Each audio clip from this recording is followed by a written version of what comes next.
Good evening, ladies and gentlemen. I'm Joe, he's Nick, and you are listening to the Nick and Joe Show, coming to you live from the Think Radio Broadcast Centre here in Canada's national capital.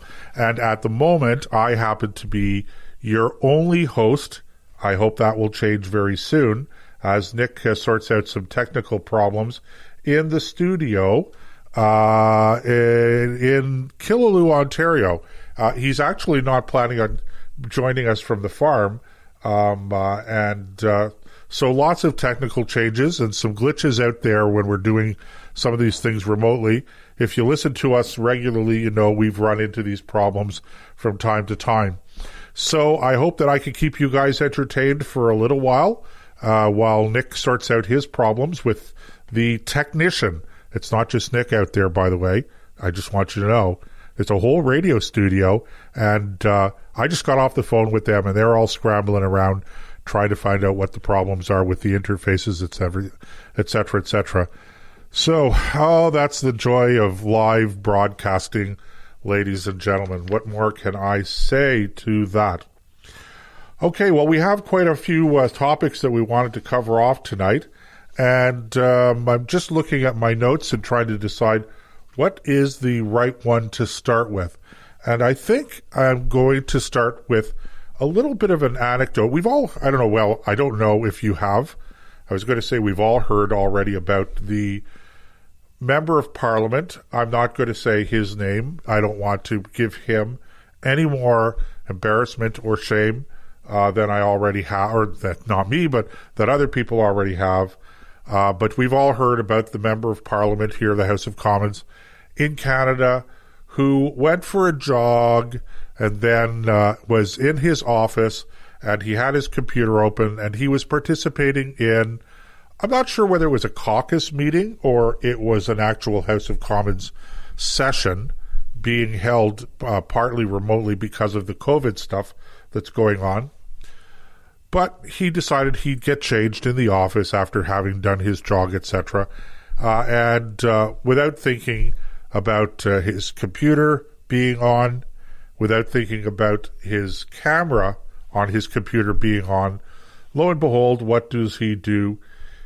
Well, I don't have to get too graphic. Let's just say that I think the term that they use in Hollywood is the full Monty. Yes, he gave his colleagues and his opponents in the House of Commons the full Monty.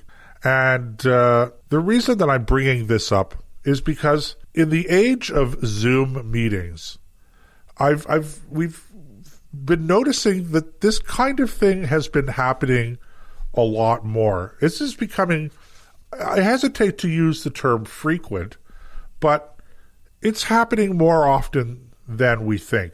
And just to give you an example, the executive director of the University of Nevada, Las Vegas, has now resigned from his post after he also appeared full Monty during a Zoom meeting. Now, the difference between our friend in Parliament here and this fellow in Las Vegas, his name, by the way, was Shank.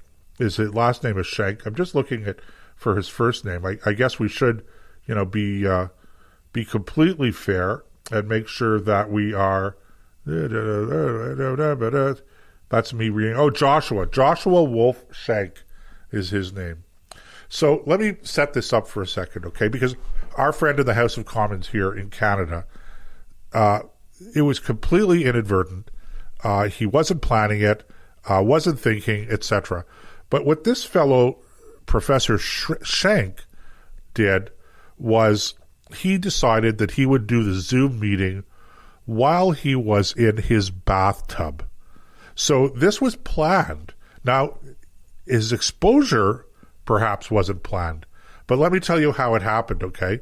So apparently, he suffers from fibromyalgia, and one of the symptoms of fibromyalgia is this ongoing sort of generalized dull pain.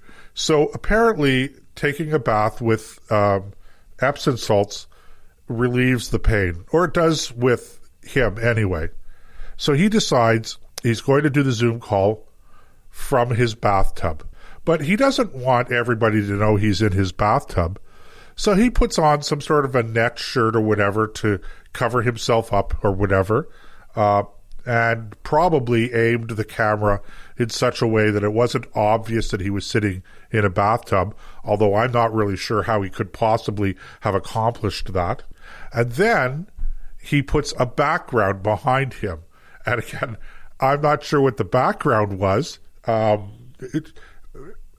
nature background maybe? I don't know. After all, he's own nature in his bathtub.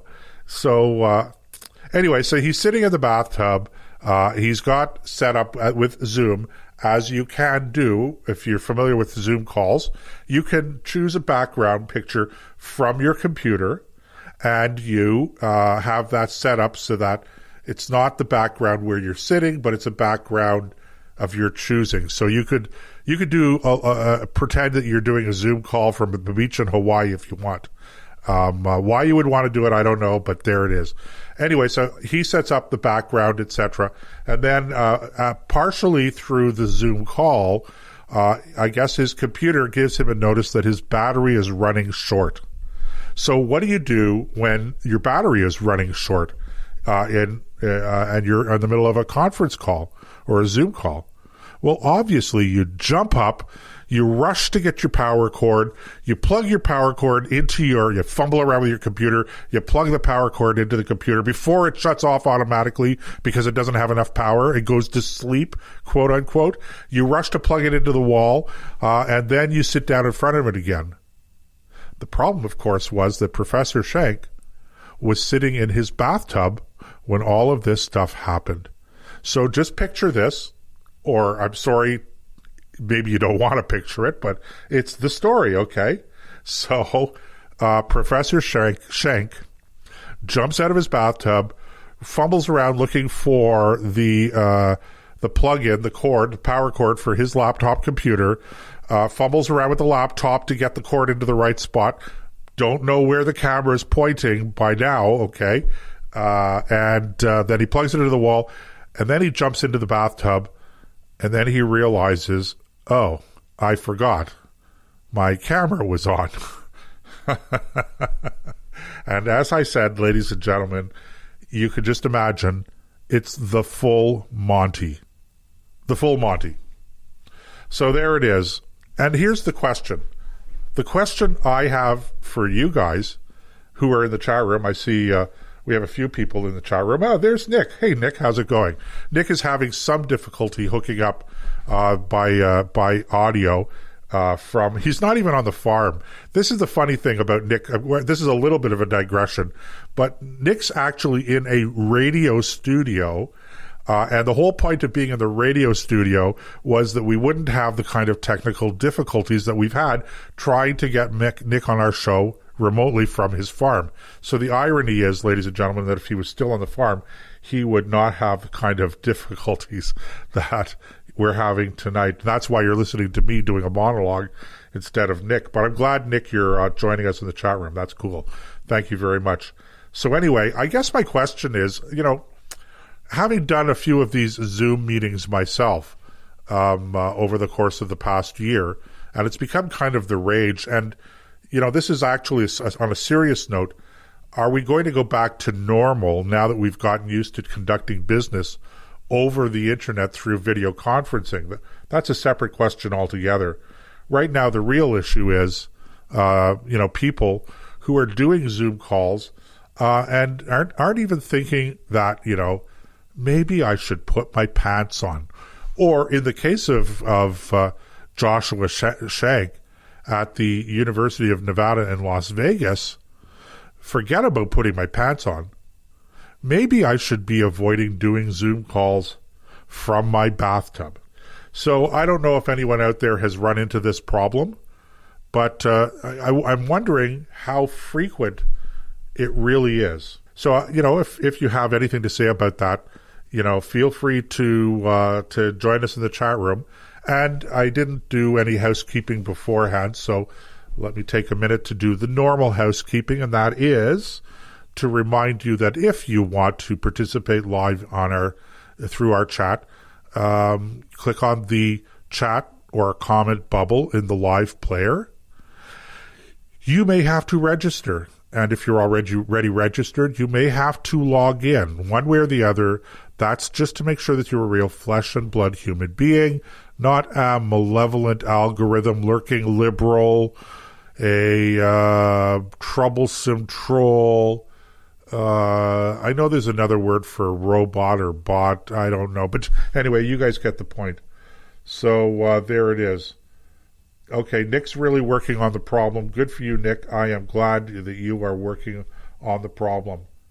Thankfully, if Nick was doing this live through a Zoom call, I feel quite confident in saying that Nick would have his pants on. Oh, my goodness gracious. That is quite interesting. Anyway, this has happened on a few occasions. I actually should have Googled it before the show, because it would have been interesting to see or to read how often this is happening, where people are actually getting caught in various stages of undress. And of course, if you're doing a conference call from your home, why would I get up at 9 o'clock in the morning? I mean, I'm not saying that I do this personally, but just as a sort of a general comment or question, if I had to get up at 9 o'clock in the morning or 8 o'clock in the morning to do a Zoom conference call, why would I not do the call in my pajamas? And, if I don't want to get caught in my pajamas and I don't want people to know that, it's 9 or 10 or 11 or 12 o'clock and I'm still in my pajamas, okay, I'll put a shirt on and a jacket over my shirt. And, that's actually, as I said that, it just reminds me of another story. Excuse me, I got a bit of a dry mouth here. I don't know whether I said this story or not on our show. I might have, but Nick will be familiar with this because we've laughed about this before. It's actually quite common. When you're watching a news broadcast on the television, and presumably on the internet these days as well, and you see the anchor, and the anchor is wearing a nice tie and jacket and a clean pressed suit, shirt, etc. Those television studios can actually get quite hot under the lights if the air conditioning is not really good. So here's the standard practice. And I want you to remember this the next time that you are watching a television broadcast of a news show. The standard practice, my friends, is that if you're a guy anyway, you just show up in your shorts, gym shorts, cut-off shorts, or whatever, okay, and sandals, and forget about socks, okay, just to stay cool. And that's a common thing. Nobody sees it because you're not caught on air, unless, of course, you're, like Pierce Morgan and you've had enough and decide that you're going to quit your anchoring your television show seen by millions in Britain by getting up and walking out. That would have been a good Monty Python skit. But it is common practice for anchormen to not wear proper pants or not have their proper suit below their waist. That doesn't mean that they're going commando or anything like that. I'm not suggesting it, but it is common practice, when it's hot out and you're on camera and you know that you're sitting behind the desk to, just wear your jacket and tie, or take your tie off and wear your jacket and your shirt, whatever, if that happens to be, acceptable protocol where you happen to be broadcasting from. So it's not a stretch to think that people are doing this with amazing regularity when it comes to Zoom calls. And the fact is that, I'm only aware of a handful of people that have actually been caught. And caught, I don't know that they're doing it on purpose. That would be, to me, perhaps a little perverted.